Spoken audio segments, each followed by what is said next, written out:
हे भक्तगणों, गीता का प्रारंभ करने से पहले हम एक बार श्री कृष्ण भगवान जी को याद करते हैं।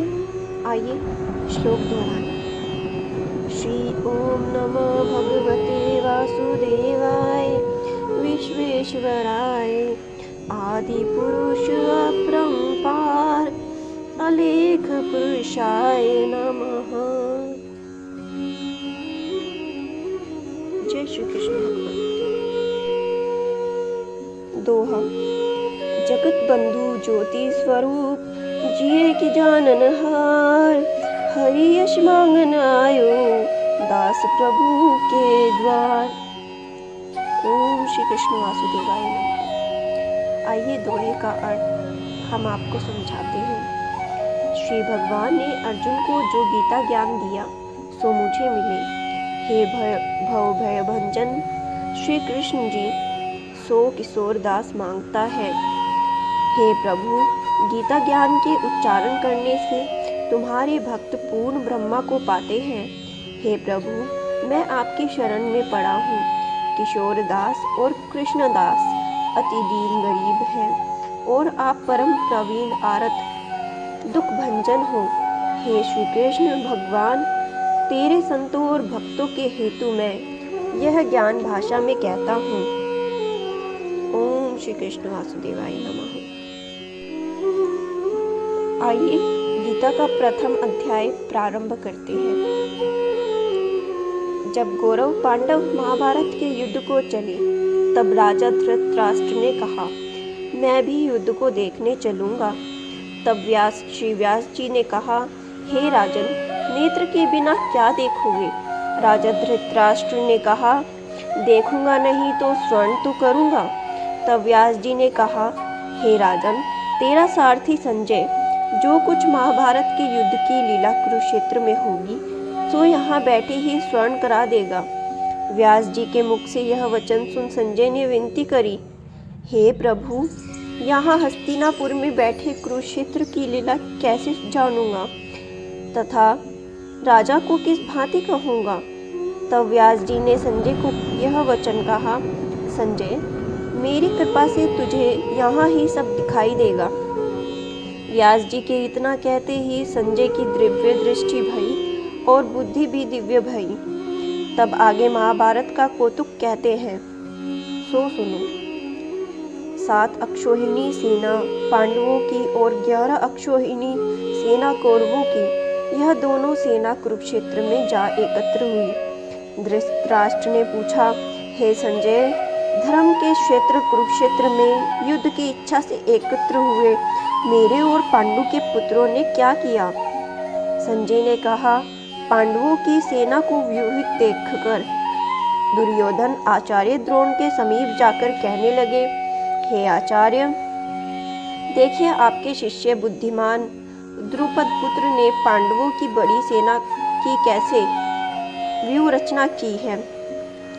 इस सेना ने अर्जुन भीम जैसे बड़े बड़े धनुर्धारी वीर विराट महारथी द्रुपद, धृतकेतु, चेकितान बलवान, काशीराज, पुरुजित, कुंती भोज नरों में श्रेष्ठ शैव्य, पराक्रमी युधामन्यु, बलवान उत्तमौजा, अभिमन्यु और द्रौपदी के पुत्र सबके सब महारथी हैं। हे ब्राह्मण श्रेष्ठ, आपके स्मरणार्थ अब मैं अपनी सेना के प्रधान सेनापतियों के नाम बताता हूँ। आप भीष्म, कृष्ण, युद्ध विजयी कृपाचार्य अश्वत्थामा, विकर्ण सोमदत्त का पुत्र भूरिश्रवा और बहुत से शूरवीर मेरे लिए प्राण तक देने के लिए तैयार हैं।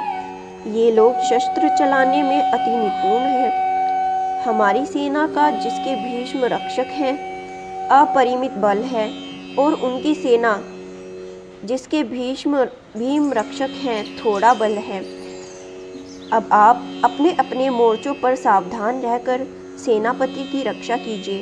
भीष्म पितामह ने दुर्योधन को प्रसन्न करते हुए और ऊंचे स्वर में गरजते हुए शंख बजाया। फिर वहां चारों ओर शंख, नगाड़े, ढोल, गोमुखादि बजाने लगे,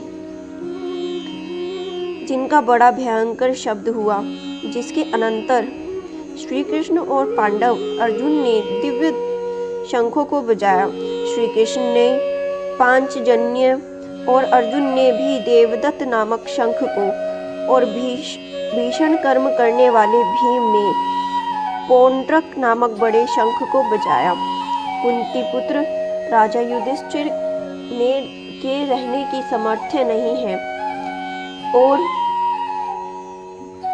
सब लक्षण में उल्टे देख रहा हूँ, और संग्राम में अपने स्वजनों का वध करके कोई लाभ नहीं होगा। हे श्री कृष्ण, मैं जीत, राज्य और सुख भी नहीं चाहता हूँ। हे प्रभु, हमको राज्य, भोग तथा जीवन में क्या काम है, क्योंकि जिनके लिए राज्य, भोग और सुख की इच्छा की जाती है, वे सब इस युद्ध में प्राण और धन की इच्छा छोड़ मरने को तैयार हैं। आचार्य, पिता, पुत्र, पितामह, मातामह, ससुर, पौत्र, साले और संबंधी, ये सब मुझे मारे तो भी, हे मधुसूदन, मैं इन्हें मारने की इच्छा नहीं करूँगा। हे जनार्दन, त्रिलोकी के राज्य के लिए भी मैं इन्हें नहीं मारना चाहता, फिर इस पृथ्वी के राज्य के लिए तो कहना ही क्या। हे जनार्दन, धृतराष्ट्र के पुत्रों को मारकर हमारा क्या भला होगा, इसलिए हम अपने भाई धृतराष्ट्र के पुत्रों को मारना अनुचित है। हे माधव, स्वजनों को मारकर क्या हम सुखी हो सकते हैं? ये सब लोभ के वशीभूत हैं और कुल के नाश करने तथा मित्रद्रोह करने में, पापद्रोह करने में पाप को नहीं देखते। कुलनाश के दोष को जानते हुए भी हमको इस पातक से क्यों नहीं दूर रहना चाहिए। कुल का नाश होने से कुल के प्राचीन धर्म नष्ट हो जाते हैं, फिर धर्म नाश होने से कुल में पाप बढ़ता है। हे कृष्ण, पाप से कुल की स्त्रियां व्यभिचारिणी होती हैं, जिससे वर्णशंकर संतान उत्पन्न होती है। वह वर्णशंकर जिन पुरुषों ने कुल को नष्ट किया है, उनको तथा उस कुल को नरक में पहुंचाते हैं, क्योंकि श्राद्ध, तर्पण आदि बंद हो जाते हैं।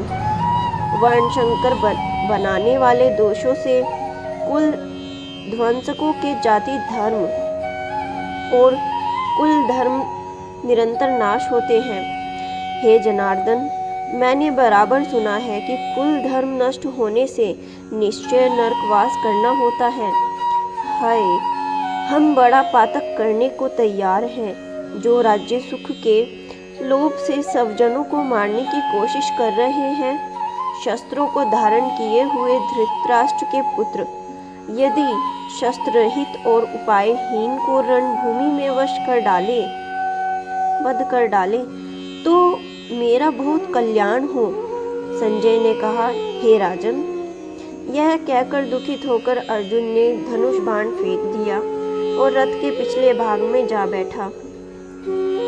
इतिषुपनिषद श्रु ब्रह्म विद्या योग शास्त्रे श्री कृष्ण संवादे विषाद योगो नाम प्रथमोऽध्याय समाप्त।